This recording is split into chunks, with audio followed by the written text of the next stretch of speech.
Hello. ഇന്നൊരു Sunday ആണ്. ഒരു സൺഡേ ആകുമ്പോൾ നമ്മൾ പൊതുവെ ലേറ്റായിട്ട് എണീക്കാറുള്ളൂ.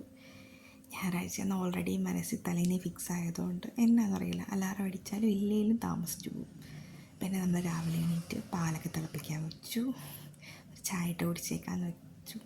രാവിലെ അങ്ങനെ മധുരമായിട്ട് ചായ കുടിക്കാൻ എനിക്ക് വലിയ ഇഷ്ടമൊന്നുമില്ല, പക്ഷേ സൺഡേ അല്ലേ, നമ്മൾ അതിൻ്റെ അകത്തേക്ക് തന്നെ പഞ്ചസാരയൊക്കെ ഇട്ട് ഇളക്കി ചായ ഇടുമ്പോൾ ഒരു പ്രത്യേക ടേസ്റ്റ് ആട്ടോ. സെപ്പറേറ്റ് അല്ല, ചായക്കകത്തോട്ട് പാലിലോട്ട് തന്നെ പഞ്ചസാരയൊക്കെ ഇട്ട് പൊടിയൊക്കെ ഇട്ട് 2-3 വട്ടം ഞാൻ തിളപ്പിക്കാൻ കിട്ടും. കാര്യം എന്ന് വെച്ചാൽ കടുപ്പം നന്നായിട്ട് ഇറങ്ങാൻ എനിക്ക് നല്ല സ്ട്രോങ് ചായയാണ് ഇഷ്ടം. പിന്നെ ചായയൊക്കെ ഇട്ട് വെച്ചു. പിന്നെ ഞാൻ ചപ്പാത്തി, നമ്മൾ റെഡിമെയ്ഡ് ചപ്പാത്തി കേട്ടോ. ഞാനിപ്പോൾ ഭയങ്കര പ്രോ ആയിട്ടുണ്ട്. പിച്ചാത്തിന്ന് നമ്മുടെ തവിയൊന്നും ഇല്ലെങ്കിലും മറിച്ചൊക്കെ ഇടാൻ കൈകൊണ്ടൊക്കെ പറ്റും. ഞാൻ ജസ്റ്റ് അതിന് തൊട്ട് കൊടുക്കുമ്പോൾ നല്ല ബൗൾ പോലെ അത് പൊങ്ങി വരുന്നുണ്ട്. നല്ല രസമാണ് അത് കാണാൻ. ഞാൻ ചപ്പാത്തിയൊക്കെ ചുട്ട് മാറ്റി വെച്ചു. പിന്നെ ചപ്പാത്തിയുടെ നമ്മളൊക്കെ കഴിക്കാൻ കൂടെ ഉണ്ടായിരുന്ന മുട്ടക്കറിയായിരുന്നു കേട്ടോ. തേങ്ങയൊക്കെ ചിരണ്ടിയിട്ട് മുട്ടക്കറി വെച്ചതാണ്. പിന്നെ മുട്ടക്കറിയൊക്കെ കൂട്ടി നമ്മൾ ചപ്പാത്തി രാവിലത്തെ ബ്രേക്ക്ഫാസ്റ്റ് കഴിച്ചു. പിന്നെ പെട്ടെന്ന് റെഡി ആയിട്ട് ഞങ്ങൾക്ക് സൈഡിലൊക്കെ ഒന്ന് പോകണ്ടായിരുന്നു, അതുകൊണ്ട് ഞങ്ങൾ ഇറങ്ങി. പിന്നെ പോയി വഴിക്കൊക്കെയുള്ള ഷോ ഓഫൊക്കെയാണ് ഈ കാണിക്കുന്നത്, ക്യാമറ ഇട്ടതല്ലേ. പിന്നെ നമ്മൾ പോയ വഴിയാണ് ഇതൊക്കെ. നമ്മൾ തിരിച്ച് പുളിമലയിൽ നിന്ന് വന്ന് തിരിച്ച് കൂട്ടാറയെന്നപ്പോൾ അതിനേക്ക് 2 ഡിഷ് കുഞ്ഞ് കൊച്ചൊന്നുമല്ല, 10-20 പൈസ ഉണ്ടെങ്കിലും നമ്മൾ പോകുമ്പോൾ ഒരു ഡയറി മിൽക്കൊക്കെ വാങ്ങിക്കൊടുക്കാം. കൊച്ചില്ലേ, മിഠായിയൊക്കെ കഴിക്കട്ടെ.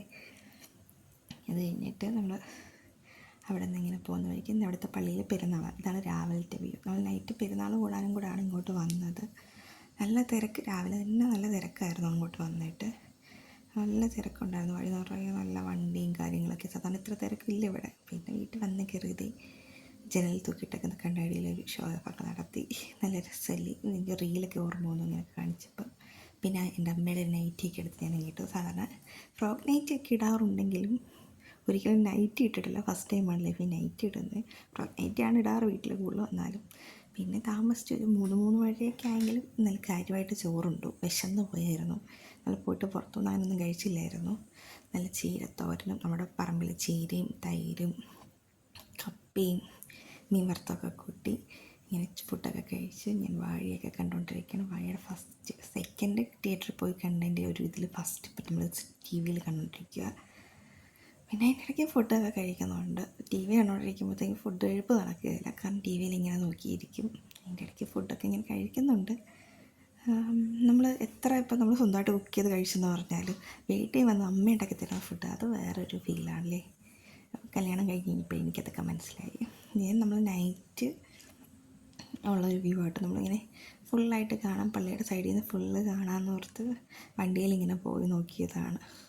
നല്ല ഭംഗിയായിരുന്നു. പകലിനെ വെച്ച് നോക്കുമ്പോൾ പകൽ ശരിക്കും പറഞ്ഞാൽ ഒരു ഭംഗിയില്ലായിരുന്നു എന്നൊക്കെ പറയാം. തോരണമൊക്കെ ഇങ്ങനെ തൂക്കിയിട്ടിട്ടുണ്ടെങ്കിലും ആ ഒരു ഇതേ ഉള്ളൂ. പക്ഷേ രാത്രി വ്യൂ അടിപൊളിയായിരുന്നു, ഒരു രക്ഷയില്ലാത്ത. പള്ളിയൊക്കെ അങ്ങ് എന്നാ പറയുന്നത്, ആ ലൈറ്റിങ്ങും കാര്യങ്ങളും ഒക്കെ ആയിട്ടങ്ങ് അടിപൊളി എന്ന് പറയാമല്ലോ, അടിപൊളിയാക്കി വെച്ചിരിക്കുമായിരുന്നു.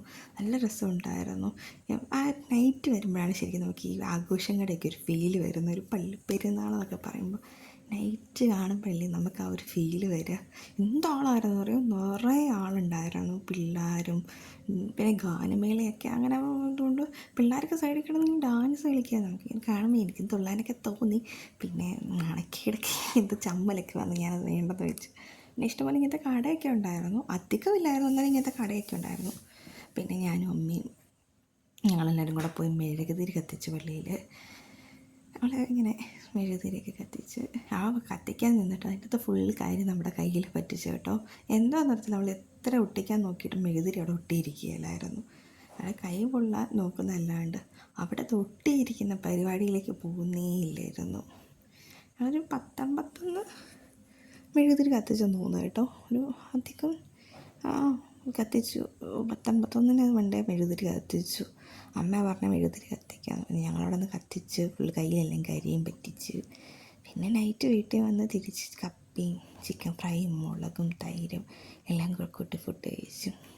എത്ര ചിക്കൻ ഫ്രൈ ഉണ്ടെന്ന് പറഞ്ഞിട്ട് കാര്യമില്ല, മുളകിൻ്റെ ടേസ്റ്റ് അത് വേറെ ലെവലാണ് കേട്ടോ.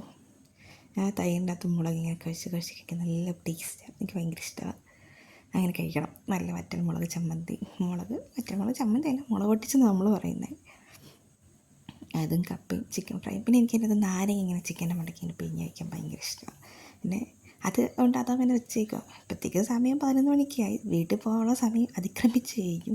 പക്ഷേ ഇങ്ങനെ കഴിച്ചുകൊണ്ടിരിക്കുക. പിന്നെ ഇതാണ് അടുത്ത കല്യാണം കഴിച്ചുള്ള പ്രയോജനം, എപ്പോൾ വേണമെങ്കിലും വീട്ടിൽ വന്ന് ഫുഡ് കഴിക്കുക. പിന്നെ ഞങ്ങൾ തിരിച്ച് ഇങ്ങനെ നെടുങ്കണ്ടത്തിലേക്ക് പോന്നു. അങ്ങനെ തിരിച്ചിങ്ങോട്ട് വന്നപ്പോഴത്തേക്ക് വഴിയിലൊന്നും ഒറ്റ മനുഷ്യരില്ലായിരുന്നു.